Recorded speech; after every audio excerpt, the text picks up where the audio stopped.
Bonsoir à toutes et à tous. Nous nous retrouvons ce soir pour une 4e émission de Le Roi de l'Histoire. Je suis très heureux ce soir d'accueillir Alexis Verracel, qui est doctorant en histoire du droit à l'Université de Montpellier, avec lequel nous allons parler ce soir des guerres de religion en France et justement de la place tenue par les rois de France, le rôle des rois de France pendant ces guerres de religion. Alors, avant de donner la parole à Alexis et d'aborder différentes questions en lien avec le sujet qui nous intéresse, peut-être quelques éléments de contextualisation pour débuter. Contextualisation qui nous ramène à la fin du Moyen-Âge, en fait.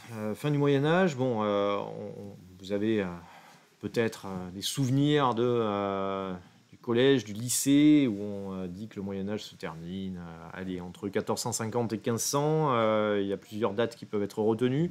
Pour la France, la fin du Moyen-Âge, c'est d'une part la fin de la guerre de Cent Ans, en 1453, une guerre qui a duré, comme son nom l'indique pas, un petit peu plus de 100 ans, presque 120 ans, contre l'Angleterre. Une guerre que gagne finalement la France et une guerre qui va permettre, une victoire surtout, qui va permettre à la France de se moderniser, de bâtir un État moderne qui va être la monarchie d'Ancien Régime. Cette fin de la guerre de Cent Ans, elle est concomitante de ce qui est l'une des principales révolutions de l'histoire de l'humanité sans doute, qui est la mise au point de l'imprimerie. Donc même s'il y avait déjà des prémices en Chine notamment, c'est du côté de Mayence en Allemagne donc que l'imprimerie est mise au point par Gutenberg, et l'imprimerie va bouleverser l'accès au savoir, l'accès à des textes qui étaient, sans être secrets, qui étaient difficiles d'accès, va permettre une diffusion de la lecture, de la capacité de lire et d'écrire, et donc va déboucher sur des bouleversements assez importants. Alors, ce soir, on ne va pas faire une historique de l'imprimerie, ce n'est pas le sujet. Par contre, l'imprimerie va avoir des conséquences dans le domaine religieux, notamment. Dans le domaine religieux, où depuis quelques siècles déjà, il y a des critiques au sein de l'Église, du christianisme, de la chrétienté. Il y a des critiques sur le fonctionnement de l'Église, le train de vie aussi de la papauté, qui débouche sur des formes assez variées, mais avec notamment un discours qui revient assez souvent de retour vers la pauvreté, des origines du christianisme, du Christ, avec également des discours qui viennent critiquer les dérives de la politique menée par la papauté. Il y a notamment la pratique des indulgences à l'époque, c'est-à-dire en gros le fait que l'on puisse racheter sur terre les péchés que l'on aurait commis, racheter contre somme sonnante et trébuchante, que l'on va verser au pape, à la papauté en tout cas. Et donc, grâce à ça, on va pouvoir effacer un certain nombre de péchés. Ça scandalise un certain nombre de personnes à cette époque. Et parmi ces personnes, il y a un saxon qui s'appelle Martin Luther, qui va... alors, ça s'inscrit dans une filiation. Il y a eu d'autres théologiens avant lui qui ont critiqué l'Église dans le même sens. Mais bon, Luther va aller plus loin. Et au tout début du XVIe siècle, va... faire une série de demandes, ce qu'on appelle des thèses, pour appeler à la réforme de l'Église. C'est très mal vécu par l'Église, qui condamne ces thèses, mais Martin Luther va s'accrocher et va surtout se trouver des protecteurs puissants parmi les princes allemands. Martin Luther est saxon, donc il vient de l'Est de l'Allemagne actuelle, et à partir de là, il va diffuser une aspiration à la réforme de l'Église, une aspiration à la réforme que les adversaires de ceux qui aspirent à la réforme vont considérer et vont appeler des protestants, vont dire qu'ils protestent, que ce sont des protestants, un nom qui va être pris par ceux qui aspirent à la réforme, qui va être intégré et qui va devenir le nom qui désignera cette nouvelle branche du christianisme qui se développe donc à partir du début du XVIe siècle. Alors, ça se passe donc dans l'espace allemand, on va dire. L'Allemagne n'existe pas à cette époque, c'est un ensemble de petits États. La France à côté, qui est l'une des grandes puissances, si ce n'est la grande puissance européenne du début du XVIe siècle, gouvernée à l'époque de ce que l'on vient de dire par François Ier, un roi que l'on connaît bien, le roi de la Renaissance. François Ier, puis son fils Henri II, des rois très puissants, incontestablement. La France semble être une monarchie très solide à cette époque. Et puis Henri II meurt brutalement, on le sait, dans des conditions assez épouvantables. C'est à l'occasion d'un tournoi. Il se prend une lance adverse dans l'œil. Donc il ne va pas mourir tout de suite, mais bon, sans doute d'affreuses souffrances. Il laisse des enfants. Bon, il avait beaucoup d'enfants, je crois une dizaine d'enfants. 7 à peu près. Ouais, 7. De son épouse, dont on va reparler, Catherine de Médicis. Et bon, plusieurs fils qui sont en état donc de prendre la succession. Et en effet, c'est un premier fils, François, qui va lui succéder. Alors, sans rentrer trop dans le détail, la dynastie, c'est-à-dire la famille qui règne à cette époque, qu'on appelle la famille des Capétiens, puisque les Capétiens sont sur le trône de France depuis autour de l'an 1000, un peu avant l'an 1000.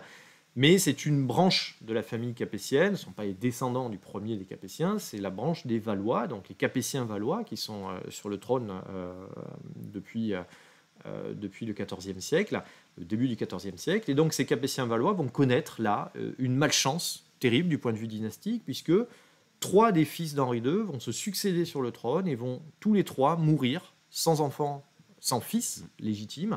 Ce qui fait que, au terme de cette période qui s'étend entre 1559, le début du règne de François II, la mort d'Henri II, et 1589, donc pendant 30 ans, on a cette succession de 3 rois, dans lesquels il y a bien sûr une présence assez forte de leur mère, Catherine de Médicis, 3 rois, qui correspondent à une période d'affaiblissement très important de la monarchie, de la puissance monarchique française, et qui correspond en plus aux violences religieuses, puisque la nouvelle religion a commencé à se diffuser, puisqu'après Martin Luther, on a un autre fondateur de la nouvelle religion, qui est un Français, Jean Calvin, qui va avoir une influence considérable sur la diffusion de la religion en France, auprès des Huguenots, comme on les appellera, pour la France, dans plusieurs régions de France. Et même si les protestants français sont très minoritaires, la France à cette époque, c'est à peu près 20 millions d'habitants, et dans les années 1560-1570, les protestants, c'est 1 million à peu près de Français. Donc c'est très minoritaire par rapport au nombre des catholiques, l'autre branche, la branche principale, enfin la branche historique du christianisme. Malgré ça, les tensions vont être de plus en plus vives et vont déboucher sur des combats. On donne généralement comme date de naissance des guerres de religion en France le massacre de Vassy en Champagne. 1562, on peut aussi les faire remonter en 1561, quand on acte en fait la division religieuse. Voilà, donc cette division religieuse va devenir sanglante avec des moments qui sont célèbres, dont on reparlera sans doute, la Saint-Barthélemy notamment, et vont durer jusqu'en 1598. 1598 qui est un terme... on pourrait en discuter, en tout cas un premier terme, on va dire, voilà. Qui a motivé cette émission, puisque 1598, c'est l'édit de Nantes, dont on a fêté l'anniversaire la semaine dernière, il y a une semaine.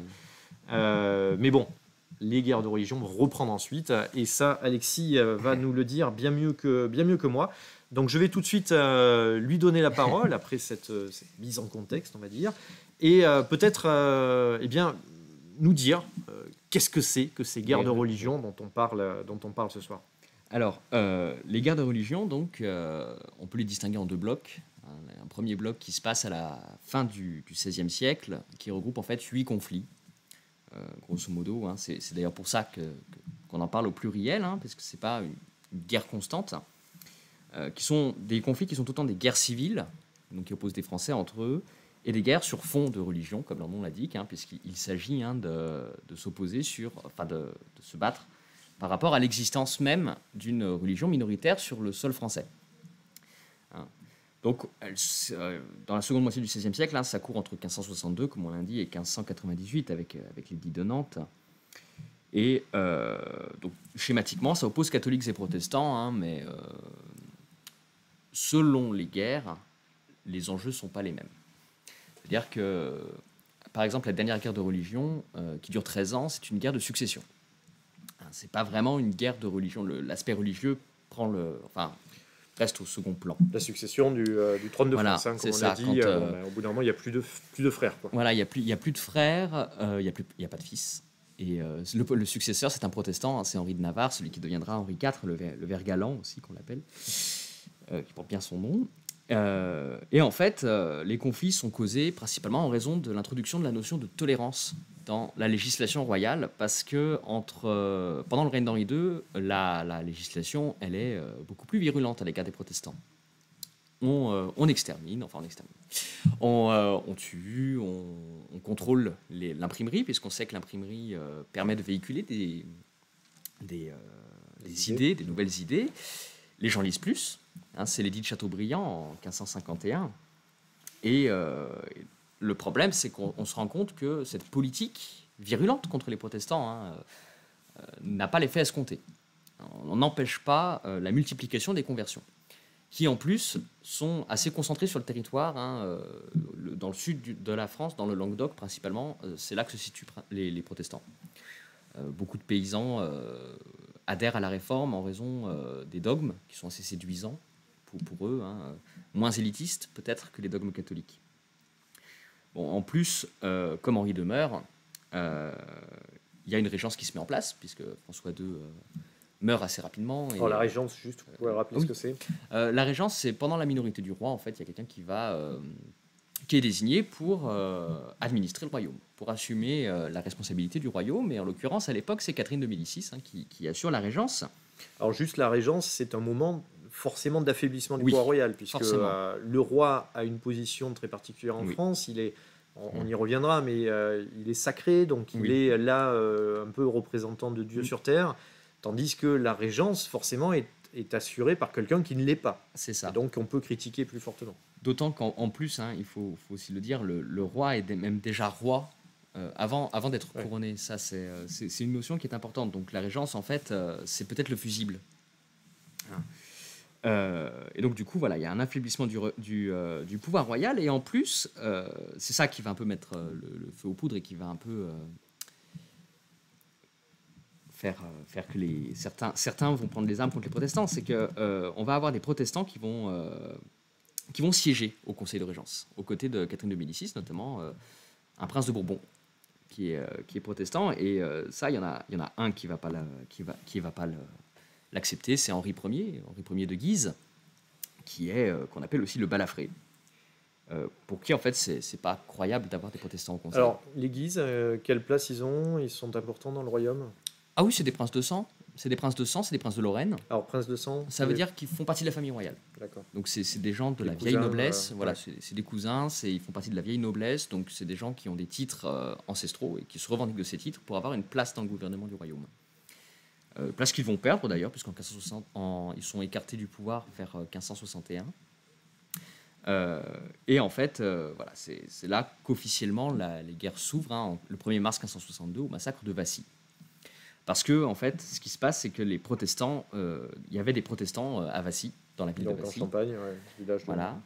Et ils célèbrent un culte, en fait, dans une petite maison, et les Guises passent par là, et en fait, ils exécutent tout le monde. Donc, en fait, c'est le début officiel des guerres de religion. On peut les faire commencer aussi en 1561, après l'échec du colloque de Poissy. Donc, le colloque de Poissy, c'est cette réunion de théologiens qui est réunie à l'initiative de Catherine de Médicis et de Michel de l'Hospital, le chancelier à l'époque, pour en fait essayer de faire dialoguer les théologiens et essayer de trouver des compromis. Et les compromis ne se trouvent pas, puisque celui qui porte la voix des protestants calvinistes, donc ceux qui adhèrent aux idées de Calvin, c'est Théodore de Bèze, et qui défend mordicus, la conception particulière de la Sainte Seine chez les protestants, qui est inconciliable avec celle des catholiques. Avec la communion des catholiques. Voilà. Ouais.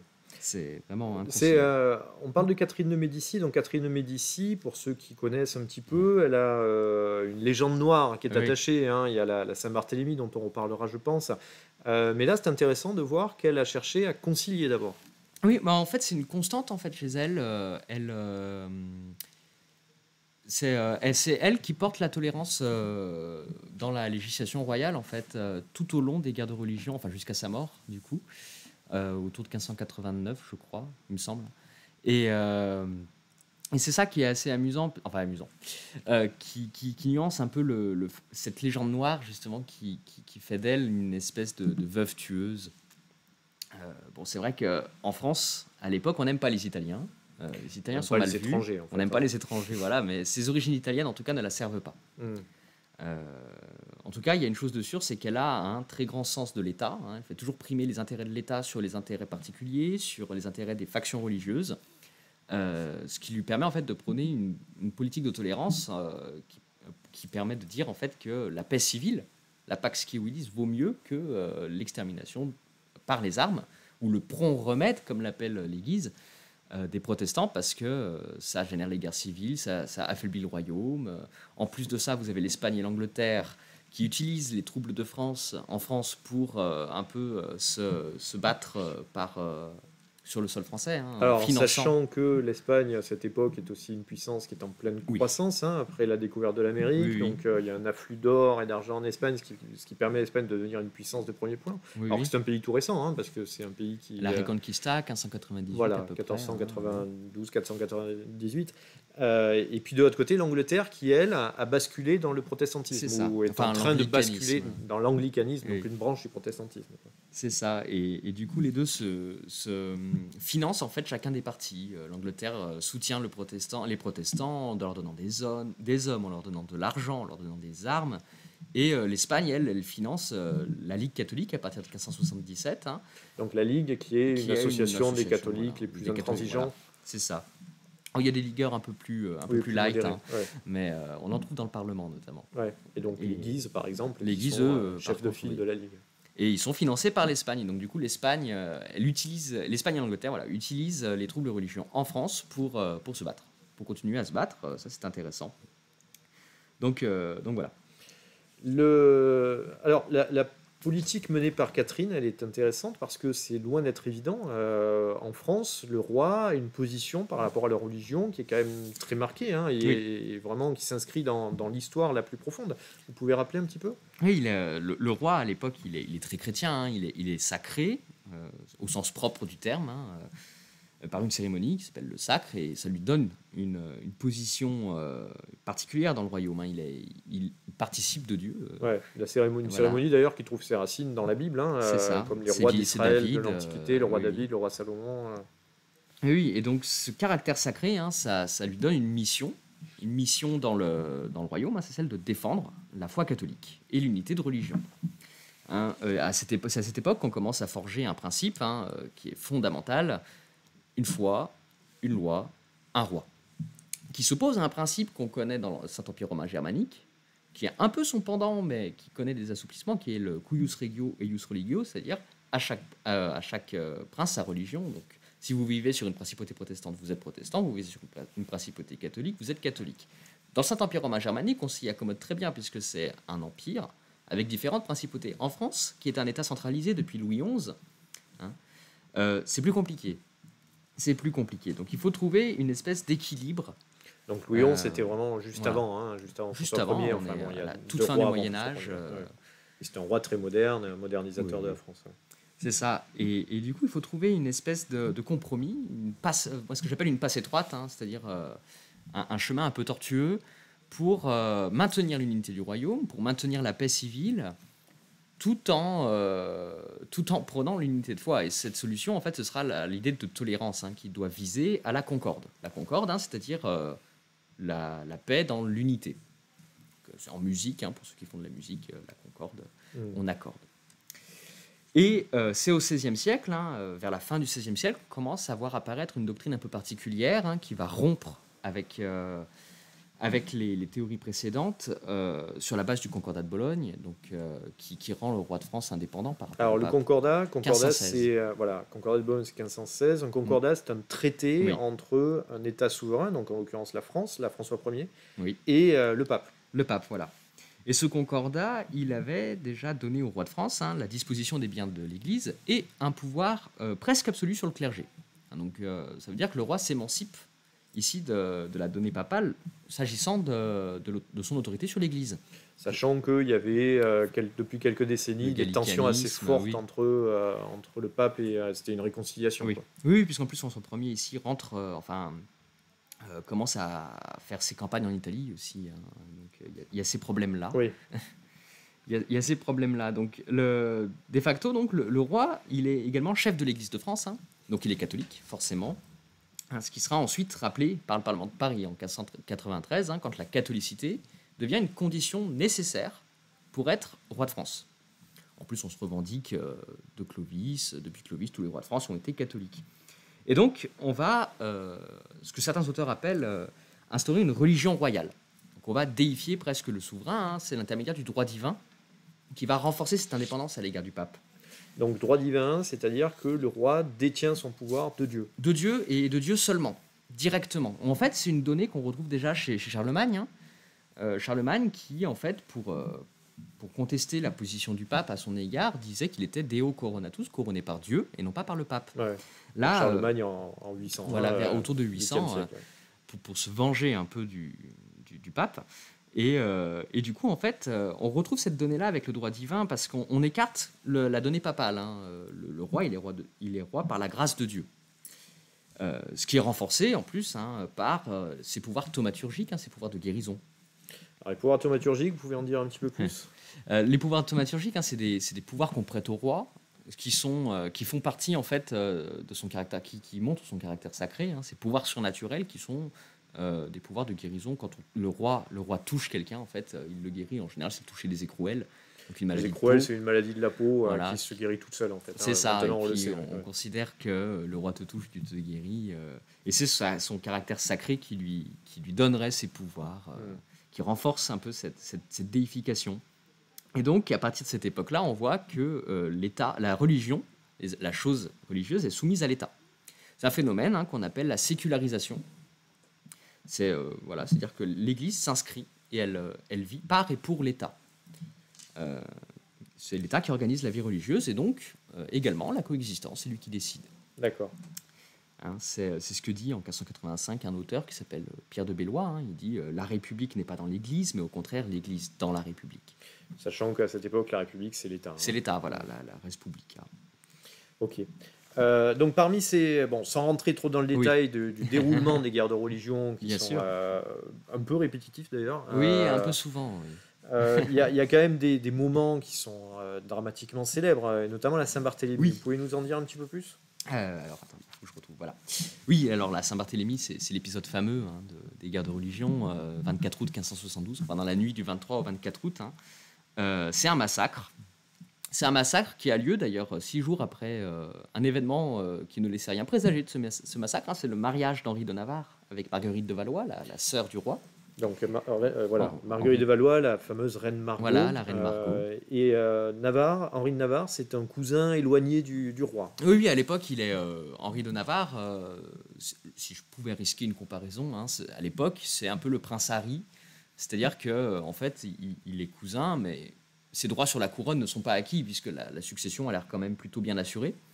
Et en fait, c'est un protestant.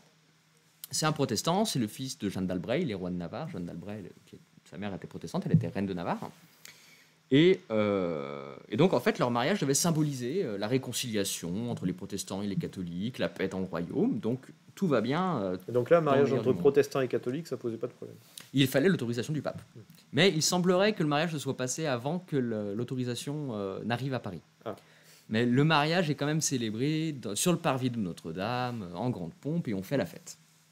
On fait la fête, et un beau jour, vous avez l'amiral de Coligny, qui à l'époque est le chef du parti des protestants et qui siège au conseil du roi, qui est victime d'une tentative d'assassinat.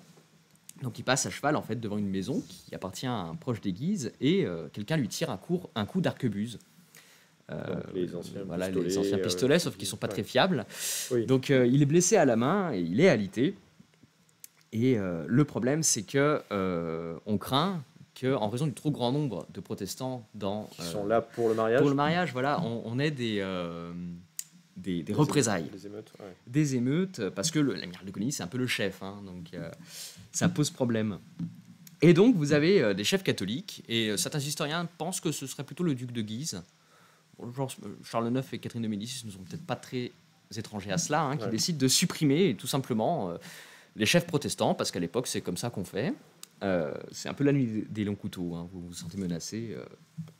Et donc, le massacre de la Saint-Barthélemy commence à Paris dans la nuit du 23 au 24 août 1572. Hein. Donc, au départ, c'est un crime d'État, purement et simplement. Donc, on va chercher l'amiral de Coligny, qui n'a pas été tué, dans sa chambre. On le décapite, on l'émascule, on le défenestre, on le en pend. plus avec une violence et une Oui, cruauté particulière. mais à l'époque, on fait pas dans la dentelle. Hein, c'est vraiment une explosion de violence. On a des femmes qui sont éventrées, on jette leur bébé quand elles sont enceintes justement, dans la scène. Donc on va attaquer les chefs, mais en fait ça va vite dériver, quoi. C'est ça, c'est-à-dire que vous avez le roi à partir du 26 août à peu près, qui fait une déclaration, Charles IX, qui fait une déclaration qui justifie le massacre. Il le justifie en disant il y avait un complot contre moi et donc j'ai pris le parti de les faire exécuter parce que criminels de lèse-majesté.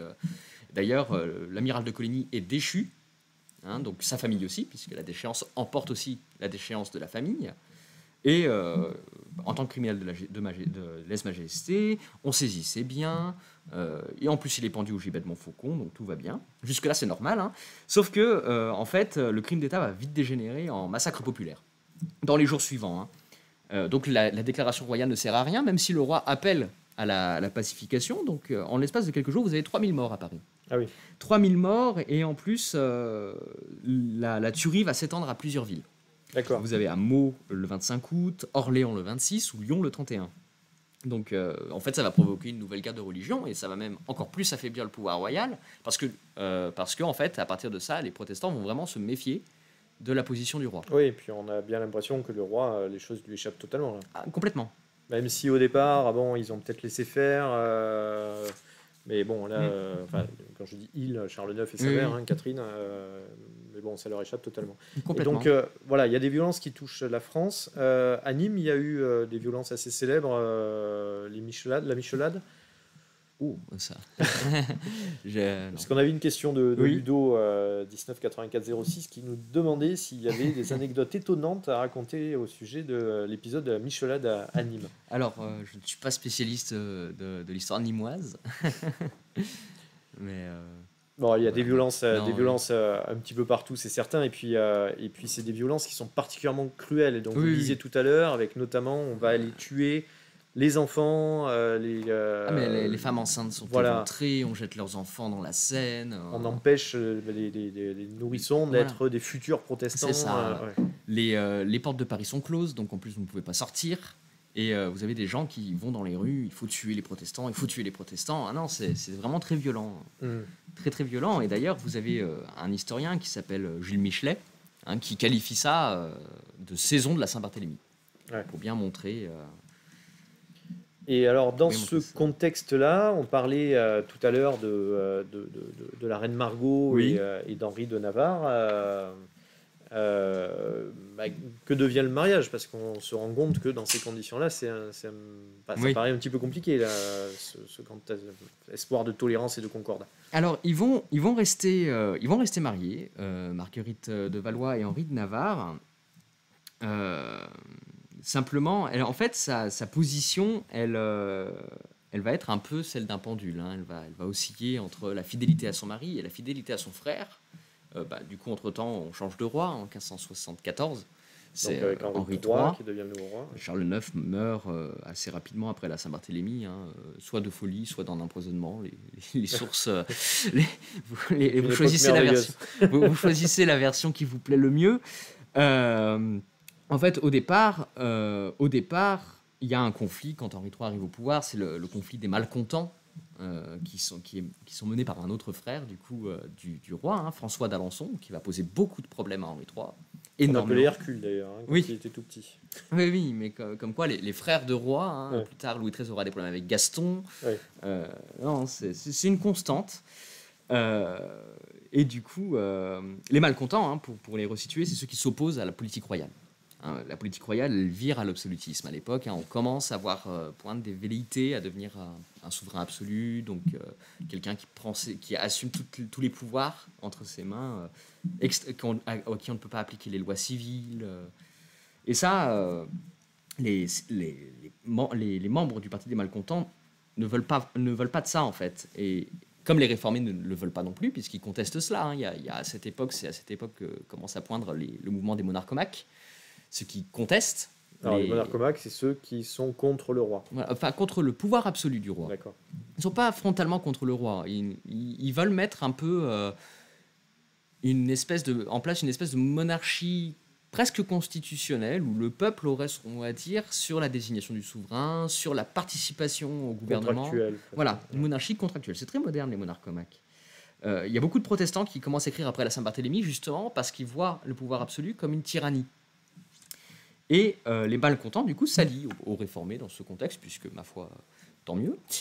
Et au départ, la reine Margot, elle critique ce parti, puisqu'elle est fidèle à Henri III. Et finalement, elle se dit, ma foi, autant aller avec mon mari, avec les malcontents. Et en fait, finalement, elle va se brouiller avec son frère Henri III. Donc, au départ, elle est d'accord avec les protestants. Et finalement, elle va prendre le parti de la Ligue en 1585, donc complètement à l'autre côté, simplement parce que voilà, elle s'est brouillée avec son frère et en plus elle est rejetée par son mari, Henri de Navarre, qui ne se prive pas. C'est pas d'une fidélité à toute épreuve. Voilà, elle non plus d'ailleurs. Ah. Elle non plus d'ailleurs. Et donc, du coup, comme elle fait partie de la Ligue, elle prend le parti de la Ligue, elle va devoir partir en exil en Auvergne. Elle y vivra pendant encore 20 ans avant de mourir. Alors, sachant que Navarre, lui, de son côté, il prend d'une certaine manière la tête des réformés. Après la mort de Coligny, voilà, c'est lui le chef du parti protestant, et d'ailleurs, heureusement pour eux, puisque c'est un chef caractériel, enfin, qui a du caractère, qui a de l'autorité. Il pourra le montrer quand il deviendra roi. Ouais. Il va imposer l'édit de Nantes devant le Parlement de Paris. Et donc là, c'est vraiment la guerre avec une armée, la Ligue qui a des armées, puisque parmi les chefs de la Ligue, on a des grands princes qui ont leurs armées, et puis de l'autre côté, Navarre à la tête d'une armée de réformés. Quoi. C'est ça. En fait, il rallie les princes, parce qu'à l'époque, vous avez des nobles qui sont aussi protestants, donc c'est facile de se constituer une armée dans ce contexte-là. Vous avez, en plus, de l'autre côté, du côté de la Ligue, vous avez des ducs, donc les ducs, c'est des chefs militaires, c'est les nobles les plus haut classés.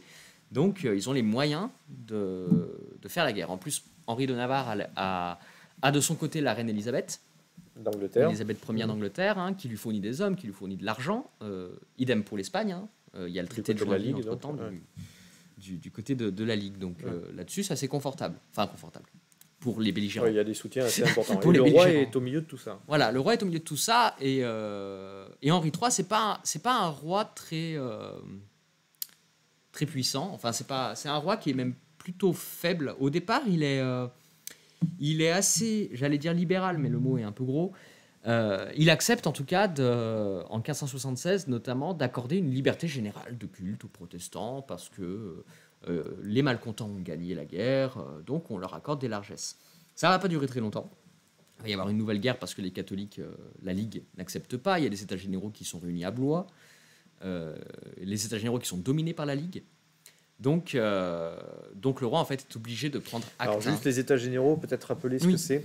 Alors les États généraux, c'est une réunion qui est appelée par le roi, une réunion qui est en fait censée faire entendre au roi les demandes du peuple, puisqu'on réunit les trois ordres qui composent la société à l'époque. Donc le clergé, la noblesse, voilà. Le tiers-état, qui est tous les autres en fait. Oui, tous les 98% de la population. Et parmi les membres du tiers-état, vous avez un auteur très connu qui siège à cette époque, c'est Jean Bodin.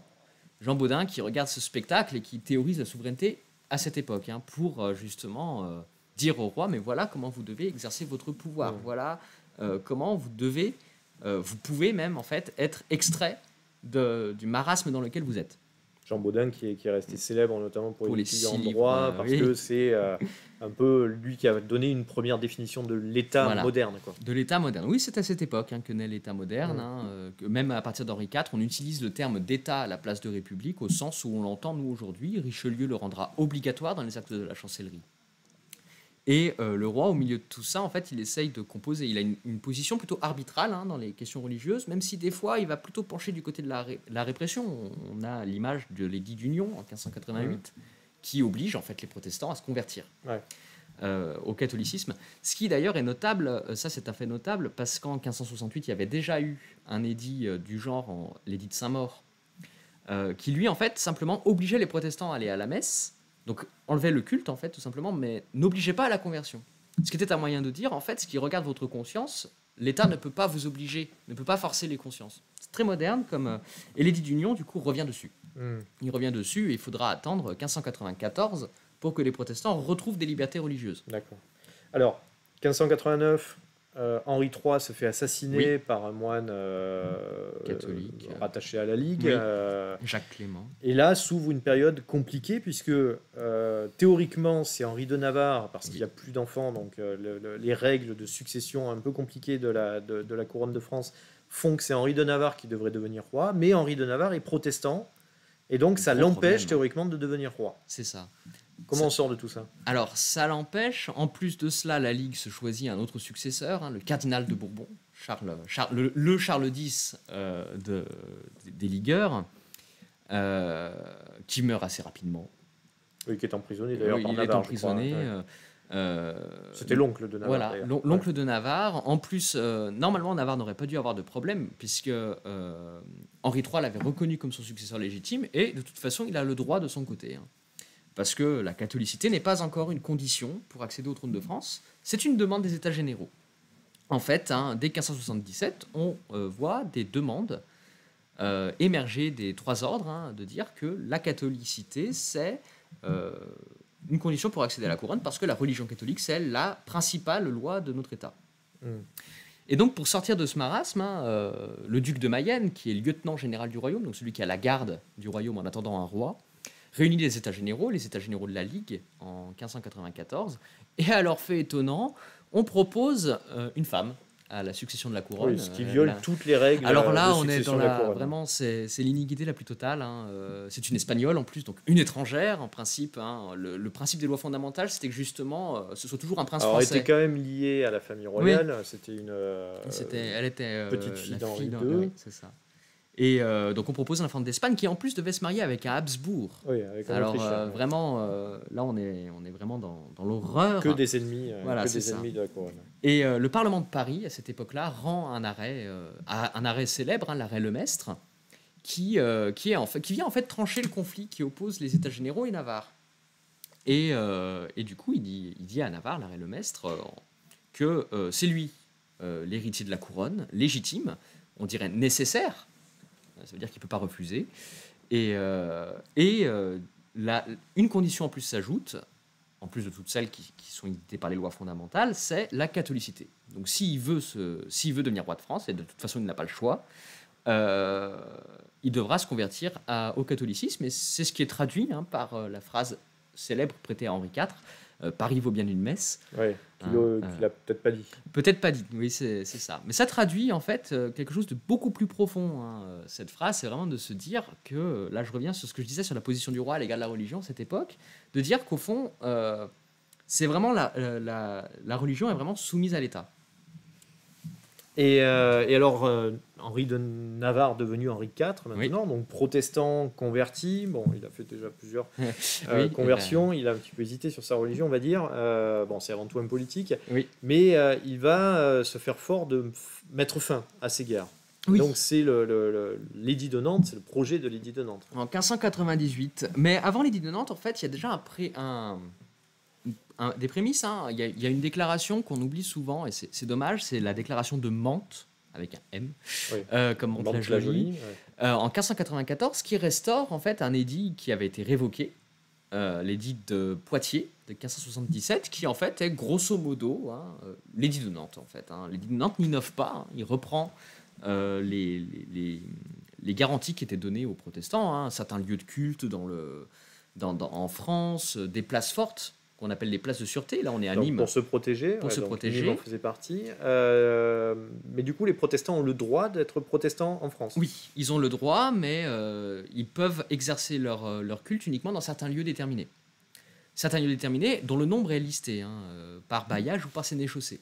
Donc les bailliages sénéchaussées, c'était Voilà, les régions c'est les administratives régions, du voilà. royaume à cette époque. C'est ça. Et en fait, jusque-là, il n'y avait pas tellement besoin d'un nouvel édit. Et ce nouvel édit, en fait, cette demande d'un nouvel édit, elle émane de Théodore de Bèze, dont on a déjà parlé. Il y a une lettre qu'il envoie au synode. Le synode, c'est une réunion dans laquelle se décide la vie de l'Église. Au sein, Au chez les sein, protestants. voilà, chez les protestants. Il envoie une lettre au synode protestant pour dire il faut demander, vu que Henri de Navarre s'est converti au catholicisme et qu'on peut peut-être avoir des suspicions à son égard, il serait peut-être pas mal de demander un nouvel édit. Et ce nouvel édit, ce sera l'édit de Nantes, qui est signé le 13 avril 1598, après la défaite du dernier ligueur, Donc oui, le parce que duc la de guerre Mercœur. continue Voilà. et Navarre, Henri IV, devenu Henri IV, doit terminer c'est la ça, guerre. il doit terminer la guerre, il doit conquérir littéralement son trône, puisqu'il faut restaurer l'unité du royaume et son autorité. Et quoi de mieux qu'une guerre pour restaurer son autorité. C'est donc l'édit de Nantes, c'est un texte qui innove peu, ça je le redis, par ses dispositions. Il a un long préambule en fait, qui est très joli, qui appelle à la réconciliation nationale, à la concorde, toujours cet idéal de reconversion de conversion plutôt des protestants. C'est ce que j'appelle moi une liberté religieuse à géométrie variable. Ouais, alors c'est intéressant parce que c'est vrai qu'on a tendance souvent à l'oublier. L'édit de Nantes, c'est pas la liberté de conscience, quoi. Liberté de conscience, en tout cas pas au sens où nous l'entendons. Oui. Voilà. Là, l'idée, c'est quand même qu'il y a une religion de la France qui est la religion catholique. Qui est rappelé à l'article 3. Voilà, et que les protestants, on va les tolérer en attendant qu'ils redeviennent catholiques. Oui, puisque la tolérance, en fait, c'est vu comme un moyen pour convertir les protestants. Ça, c'est assez paradoxal. Nous, on est habité par Voltaire, donc la tolérance, au contraire, c'est vu comme une belle chose.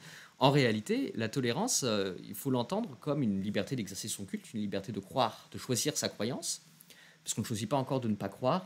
Quand on est athée, on est pire que tout. Ah oui. Mais en réponse, en fait, vous n'avez pas le droit de faire du prosélytisme, vous n'avez pas le droit d'exposer votre foi en public. Donc, en fait, les catholiques sont surpuissants dans l'espace public. Donc, tout est fait qu'en fait, pour qu'un jour, par un mouvement d'inertie, vous reveniez à la raison. Oui, parce qu'en fait, vous êtes un peu étouffé par la présence catholique. C'est ça, mais c'est tout l'intérêt. En fait, on veut éviter de l'édit de Nantes restaure aussi les places de sûreté. L'idée, c'est vraiment de protéger aussi l'intégrité des personnes. Ouais. Ça génère un climat de guerre froide un peu, puisque chaque parti en a, et donc, du coup, tout le monde s'arme et se regarde en chien de faïence. Coexistence pacifique, un peu contrainte et forcée. Ouais. C'est ça, mais c'est ces places de sûreté qui vont générer les derniers troubles de religion. Justement. Ah oui, alors voilà. Parce que vous disiez tout à l'heure qu'on ne peut pas considérer 1598 c'est la fin des guerres de religion, donc pourquoi 1629 ? Pourquoi 1629 ? 1629, c'est la paix d'Alès. La paix d'Alès qui est actée ensuite par l'édit de Nîmes. Donc Alès, ici, à 40 km. C'est ça. Il y a un épisode fameux dans ces derniers troubles de religion, c'est le siège de La Rochelle. Ouais. Le siège de La Rochelle qui est raconté. Donc qui était une place forte protestante. Ouais, une place forte protestante qui a subi un siège par Richelieu, parce que... En fait, c'était l'arrivée des troupes anglaises à La Rochelle. C'était un point d'entrée pour les troupes anglaises. Richelieu, qui était le premier ministre du roi de l'époque, donc Louis XIII, le fils d'Henri IV, puisqu'Henri IV meurt assassiné en 1610 par un catholique illuminé aussi. Ravaillac. Et donc Louis XIII devient ensuite le roi. C'est ça. Sauf qu'il est mineur. Donc là, à la mort de nouveau une régence. Puis il va faire la guerre à sa mère pour conquérir son... Oui, c'est très marrant. Les premiers Bourbons sont très marrants. Et les derniers troubles, c'est ceux qu'on oublie souvent. Ils commencent autour de 1621 par là, quand en fait Louis XIII va dans le Béarn, la région de son père, pour aller restaurer le catholicisme.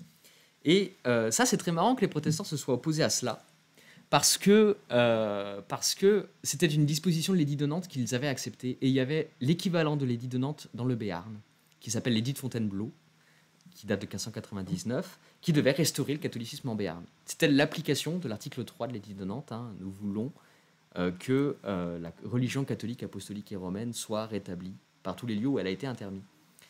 Donc ça en dit long. Et en 1621, en fait, on utilise les places de sûreté pour résister. Il y en a à peu près 150 de ces places de sûreté, donc il y en a pas mal, et ça émaille tout le Languedoc. Vous avez Privas, vous avez Nîmes, vous avez Montpellier, vous avez La Rochelle, plein de jolies villes, quoi. Et fait intéressant, c'est que ces places fortes, au départ, elles étaient temporaires. Et en fait, le roi va renouveler tout le temps en fait, les brevets qui devaient permettre de tenir ses places. Parce que pour lui, c'est un moyen d'entretenir des places à moindre frais, alors qu'il entretient les garnisons. Donc ça lui coûte rien. Oui, ça lui coûte rien. C'est ça le problème. Et Richelieu, lui, regarde ça d'un très mauvais œil. Lui, il nous dit de toute façon, le roi ne sera souverain que quand le parti protestant n'aura plus de garantie militaire, donc n'aura plus de force politique pour s'opposer au roi. Hein, c'est un danger pour la paix et l'unité du royaume. Et donc, quand commencent les rébellions protestantes, il se dit chouette, je vais pouvoir enlever les places de sûreté. Donc pour lui, c'est vraiment une aubaine. Et donc voilà. Donc les protestants se soulèvent en mai 1561. C'est la première rébellion des rébellions huguenotes qui sont menées par le successeur d'Henri de Navarre à la tête du parti protestant, c'est Henri de Rohan. Donc 1621. Voilà, 1621, voilà. Henri de Rohan, hein, comme dans Le Seigneur des Anneaux. Le Rohan. Oui. Le conflit, hein, c'est deux campagnes de Louis XIII dans le Midi en 1621 et 1622, à l'issue desquelles les protestants perdent 80 places fortes. C'est la paix de Montpellier. On construit d'ailleurs la forteresse de Montpellier à cette époque. Hein. Le lycée Joffre, pour ceux qui savent où c'est cette époque-là. Montpellier, Millau, Nîmes, Castres et Uzès, qui perdent la moitié de leurs fortifications. Deuxième conflit, 1625, c'est le duc de Soubise, le frère d'Henri de Rohan, qui lui, cette fois-ci, prend l'initiative d'un nouveau soulèvement, appuyé par le Languedoc, d'Henri de Rohan, qui suit, mais sans être non plus impliqué que ça. Conflit qui se termine en 1626 avec le traité de Paris, qui est pris d'ailleurs. Enfin, le traité de Paris, dont l'application est garantie par Charles Ier d'Angleterre. D'accord, le roi d'Angleterre, le roi d'Angleterre se porte garant.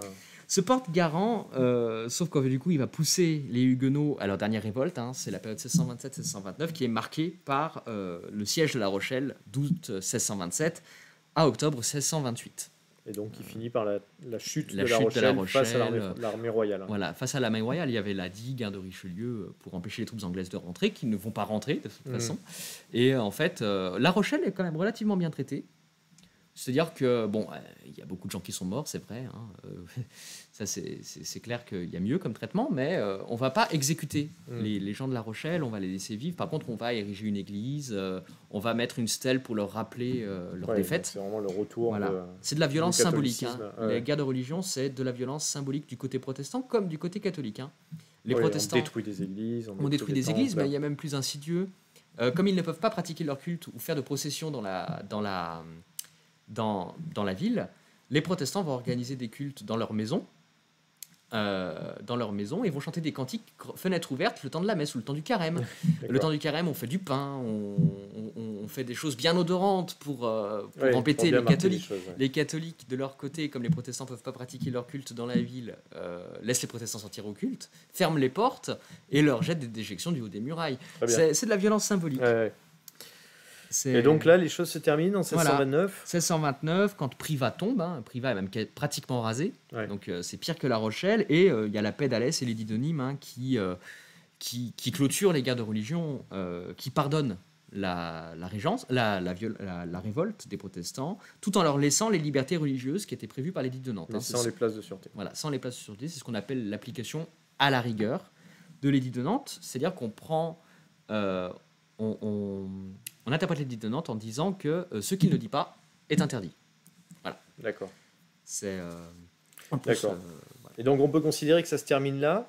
Alors ensuite, mais ça va nous éloigner un petit peu, donc on ne va pas aller aussi loin. Après Louis XIII, donc lui succède son fils Louis XIV, qui lui aussi commence très jeune. Louis XIV, qui, là, pour le coup, on s'est largement éloigné des origines protestantes de la famille, parce que là, on est vraiment dans le catholicisme le plus dur. Et Louis XIV, qui décidera, du coup, considérant qu'il n'y a plus de protestants en France, parce qu'on a un petit peu forcé les conversions... il y a une certaine violence contre les protestants. On considérera donc qu'il n'y a plus de protestants et prendra un édit qui révoque l'édit de Nantes. L'édit de Fontainebleau, d'ailleurs, moi je pense qu'on peut lire les deux en regard, parce que finalement l'édit de Nantes annonce l'édit de Fontainebleau, c'est la fin de l'édit de Nantes. Donc c'est politiquement contestable, ça va provoquer un exil. L'exil des Un exil des protestants fortunés qui vont oui. partir vers l'Allemagne, Vous avez les Roquefeuille l'Angleterre. notamment, les Roquefeuille qui deviendront plus tard les Rockefeller, Ouais. qui viennent de Sarlat, Necker, enfin tous les grands banquiers, puisque les protestants sont des grands capitalistes, tous ceux qui ont lu Weber le savent. Alors il n'y a pas que ça, il y avait y a pas aussi que des ça, protestants très modestes et qui eux vont rester par bien contre. sûr, Hein. vous en avez beaucoup dans les Cévennes, en fait, Ouais. ils vont beaucoup partir dans les Cévennes, c'est vers Mialet, le Chambon-Soulignon, c'est pas tellement dans les Cévennes, c'est pas loin, c'est le nord des Cévennes. Enfin, ma famille est de là-bas, c'est pour ça que j'en parle. Mais voilà, il va y avoir les guerres des Parpaillots, les Camisards, qui vont vraiment mener tenter de se résistance révolter au début du XVIIIe siècle. Voilà, Ouais. c'est ça. Et donc, les protestants vont vivre dans des conditions très difficiles parce qu'en fait, ils n'existent plus du point de vue du droit pendant tout le XVIIIe siècle jusqu'à la veille de la Révolution où on a un nouvel édit de tolérance avec Louis XVI en 1787. Et puis, 1789, liberté religieuse. La liberté de conscience proclamée, enfin la liberté d'opinion, dont religieuse, donc dans la Déclaration des droits de l'homme et citoyens. Et là, on entre dans une époque nouvelle sur laquelle on peut venir un petit peu. Parce que même si la Révolution, c'est pas encore la laïcité, ça annonce déjà les principes qui vont ensuite finalement être consacrés en 1905, la liberté de conscience. Alors, quelle est la place aujourd'hui des protestants dans la France laïque? Dans la France, alors aujourd'hui déjà, il n'y a pas beaucoup de protestants. En France, ils sont peu nombreux, il y en a 2%. 2% de la population, et encore, je dis 2%, c'est si on considère que certaines parties des protestants sont protestants. Puisque les protestants entre eux ne sont pas tellement... Oui, parce que le protestantisme, c'est beaucoup de branches. C'est beaucoup de branches qu'on trouve beaucoup en Alsace ou en Languedoc. Il y en a aussi beaucoup dans le Lyonnais. Comme ça, et en fait, depuis 1905, en fait, les églises ont formé ce qu'on appelle la Fédération protestante de France pour donner plus de visibilité au pouvoir public. On se constitue en association. C'était quelque chose qui avait été voulu par Napoléon, je crois. Oui, parce que en fait, le Concordat, qui avait été signé entre le pape et Napoléon, avait été dupliqué pour les Israélites et pour les protestants, et comme le Concordat s'appuie sur la fondation ecclésiale, enfin sur la forme ecclésiale, avec une hiérarchie, avec un représentant, c'est plus simple. Pas du tout dans le protestantisme. Non, le protestantisme, c'est vraiment une religion qui est, j'allais dire, républicaine, même presque individualiste en fait, puisque on élit nos pasteurs, chacun élit ses pasteurs, en fait tout le monde est pasteur, c'est le sacerdoce universel, et donc il fallait former une structure qui donne de la visibilité. Et finalement, les protestants vont accepter assez facilement la loi de 1905, même s'il y a des résistances chez les calvinistes les plus orthodoxes, ou les luthériens aussi, il y a des luthériens qui la refusent. Et ils vont être partie prenante dans la formation de la loi de 1905, de séparation des églises et de l'État. La commission, qui est nommée par Émile Loubet pour rédiger cette loi, c'est un protestant, c'est un ancien pasteur, qui s'appelle Ferdinand Buisson, qui la dirige. On oublie souvent ce monsieur. Ce Ferdinand Buisson, on pense souvent à Aristide Briand, mais le rapporteur de la 1905. Mais Ferdinand Buisson a vraiment une importance, puisque c'est lui qui préside cette commission, et il va être partie prenante. Il y a beaucoup de protestants qui vont participer à cette commission, notamment Francis de Pressensé. Et voilà, et c'est une loi qui est accueillie favorablement par l'Église protestante, parce qu'elle y voit une aubaine, puisqu'elle est placée à égalité avec l'Église catholique. Les protestants portent en eux cet héritage historique de répression, de minorité. Et il faut rappeler également qu'ils sont principalement républicains, les protestants. Oui, ils ont soutenu la Troisième République, contrairement aux catholiques, parce qu'on le sait, le début de la Troisième République, ça a été l'occasion de friction, on va dire, assez vive entre la République et l'Église catholique. Ouais. C'est ça, mais c'est culturel. Du moment où vous admettez que le fidèle a son mot à dire dans la gestion de l'Église, c'est forcément, quand vous avez une structure de gouvernement républicaine, le protestant s'inscrit bien dedans. Ouais, tandis que les catholiques, pas du tout, qui vont rejeter d'ailleurs la loi de 1905 lorsqu'elle va être votée. Oui, et ce passé un peu d'opprimés, ça va les impliquer aussi en 40, quand il va falloir cacher des juifs. Il y aura des foyers protestants pour héberger, pour protéger les juifs et lutter même plus largement contre l'antisémitisme. Dans le droit fil de Calvin, c'est le premier à écrire pour défendre les juifs. Ce qui est très marrant d'ailleurs, parce que Calvin, c'est le premier qui à faire brûler ses opposants politiques. Oui, il et était en un peu théologie, intransigeant oui. quand même. Hein. C'est pour ça que il faut se méfier de certaines lectures qu'on fait, par exemple, sur les protestants, quand on lit Voltaire, par exemple. Alors c'est intéressant parce que Voltaire, on va en parler. Ludo 1984-06 nous demande si le traité sur la tolérance de Voltaire peut être considéré comme le point final sous l'angle philosophique de la guerre des religions. Je ne pense pas. Je ne pense pas parce que déjà le traité sur la tolérance offre un faux portrait des guerres de religion, hein, parce qu'il faut savoir que Voltaire les dépeint comme une minorité qui prône la tolérance, qui est opprimée par le pouvoir royal, alors rien n'est plus faux. Hein, les protestants n'ont pas forcément le monopole de la tolérance, bien au contraire. Et ensuite, l'idée d'une minorité opprimée, hein, il est évident que quand on oppose au roi une armée et qu'on pille des églises, l'oppression les massacres ont été vraiment des deux côtés. Change de camp. Après la fin, sur le plan des idées philosophiques, le traité sur la tolérance, il faudrait déjà pouvoir considérer Voltaire comme un philosophe. je ne sais pas, c'est un grand intellectuel. C'est certain. Maintenant, je ne pense pas que sur le plan des idées philosophiques, j'aurais plutôt tendance à considérer plutôt le traité théologico-politique de Spinoza comme la fin philosophique des guerres de religion. C'est le premier, hein, qui prône un État neutre, une séparation des églises et de l'État, le traité théologico-politique. Dr Yarty nous dit la persécution fait-elle partie de la construction de l'identité des religions? Est-ce un point commun entre les religions? Donc, c'est une question qui n'est pas facile. La persécution, je ne sais pas, l'exclusion certainement, parce que le concept même de religion est exclusif. Maintenant, si on regarde l'histoire, j'allais dire des religions, mais peut-être pas le judaïsme. Le judaïsme n'opprime pas tellement, sauf à considérer le Christ comme un opprimé. Le protestantisme persécute, ou opprime en tout cas. Michel Servet, 1553, qui a été brûlé par Calvin, justement parce qu'il s'opposait sur le plan de la Sainte Seine. Les anglicans avec les puritains. Les catholiques hein, aussi. Hein. Les anglicans avec les catholiques. Les catholiques ont même réclamé un statut analogue à celui de l'Église de Nantes. Hein. Oui. Alors que c'est pas forcément le plus confortable. Il y a Martin Luther qui appelle même à brûler les hérétiques. Oui. C'est assez marrant en fait à cette époque. Chacun prône l'oppression, chacun regarde l'autre comme un hérétique. Donc, donc des persécutions, on en retrouve des deux côtés, de l'intransigeance et de l'intolérance, on en trouve de tous les côtés. Maintenant, peut-être que pour compléter, il faut remarquer aussi que la persécution des religions, ça a été aussi le fait d'entités qui ne sont pas religieuses. Oui, les États, et notamment des États revendiqués comme athées, par exemple, l'Union soviétique, la Chine, la Corée du Nord aujourd'hui, sont des pays qui persécutent les religions. C'est vrai. Après, c'est idéologique.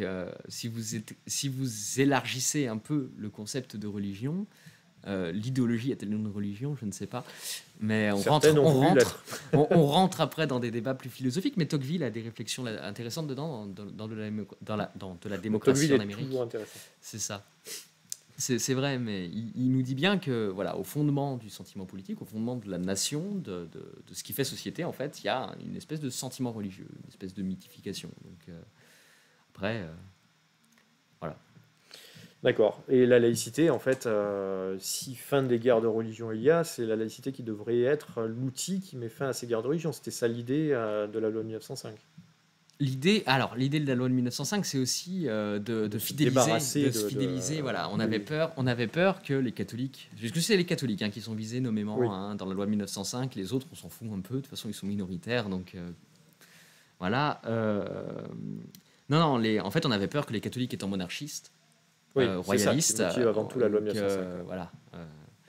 Que les curés demandent aux paysans ou aux gens qui viennent à l'église de se soulever contre la République. Et c'est vrai que c'est c'est quelque chose qu'on a un petit peu oublié aujourd'hui quand on parle de 1905 et c'est vrai qu'on a tendance à plus regarder l'aspect liberté de conscience qui est proclamé par la loi 1905. Mais c'est vrai que la loi 1905 au départ, c'est une loi contre l'emprise catholique sur l'État et la société française. Oui, en plus, la République, à l'époque, elle est encore instable. Hein. Ça fait 20 ans à peu près que la République est installée. Hein.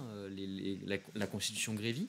Oui, 1879. Voilà, ça fait voilà, à peu près 20 ans, une trentaine d'années même, presque 30 ans, que la République est vraiment installée, mais il y a encore des velléités monarchistes. Hein. Oui.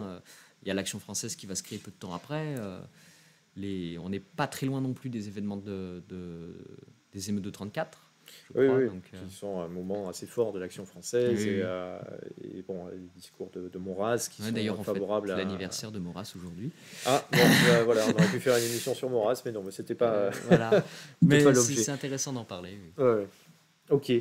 Bon, mais on arrive au bout de cette émission, à moins qu'il y ait d'autres questions qui arrivent là dans les minutes qui viennent. Merci beaucoup, en tout cas, Alexis, pour ce moment, et j'espère que ça a permis de voir un petit peu à tout le monde ce qu'il y a derrière ce terme un peu obscur de guerre de religion, c'est-à-dire ce XVIe siècle qui est un siècle plein de paradoxes, en fait. Oui, hein. C'est le siècle de Ronsard, c'est le siècle de la Renaissance, des châteaux de la Loire, etc. Et c'est aussi un siècle d'une violence inouïe, de cruauté sans limite et d'intolérance. Oui. C'est l'humanité dans toute sa splendeur. Et son horreur. C'est ça. Dans toute sa complexité. Merci beaucoup, Alexis. Merci à vous d'avoir été en notre compagnie ce soir. On se retrouve, alors, pas la semaine prochaine, parce que la semaine prochaine, c'est une semaine de vacances pour l'université, donc pour moi. Mais on se retrouve dans 15 jours pour une prochaine émission. Une émission, alors après le sondage que j'ai fait, que j'avais lancé lors de la dernière émission, ça a été très serré, en fait. Et bon, c'est Napoléon qui a réussi à l'emporter de peu, 55%. Donc on fera une émission sur Napoléon. C'est dans l'air du temps, on le sait, c'est le 200e anniversaire de la mort. Et justement, c'est une émission que je veux tourner, non pas sur une présentation globale, parce qu'il faudrait bien plus qu'une émission d'une heure pour parler de Napoléon. On sera plutôt sur la fin de la vie de Napoléon Bonaparte, Napoléon Ier, en partant... en gros, de la chute de la première abdication, 1814, et on ira jusqu'à la mort de Napoléon, 1821 à Sainte-Hélène, et puis même on ira un petit peu plus loin. On verra que Napoléon, il a bien dépassé sa mort, bien évidemment. Et puis, comme le canal de Suez a quand même attiré 45% des suffrages, je ferai une émission sur le canal de Suez, donc Dr Yarty, qui reste attaché à ce vote. Donc il y aura également une émission sur le canal de Suez, donc du coup je pense une quinzaine après l'émission sur Napoléon. On se retrouve donc, ça tombe le 4 mai prochain, pour la prochaine émission de Le Roi de l'Histoire. Si vous avez des propositions d'émissions, une émission sur les sciences de la vie, alors ça ne sera pas pour moi, pour répondre à Nasser Rifi, mais on encourage des collègues de l'université à faire des sujets qui touchent à d'autres domaines.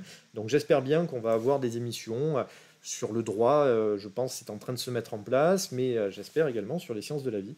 Donc n'hésitez pas à nous proposer des sujets d'émission, on les relaiera bien évidemment. Et puis si vous avez des idées pour le Roi de l'Histoire, si vous avez des thèmes qui vous intéresseraient, n'hésitez pas à me les envoyer, à me les soumettre, ce sera avec plaisir. Enfin, vous direz que c'est pas possible, mais j'essaierai évidemment de répondre à tout cela. Bonne soirée à tous, merci encore Alexis, et je vous dis donc à très bientôt pour une nouvelle émission, dans 15 jours pour une nouvelle émission. Bonne soirée.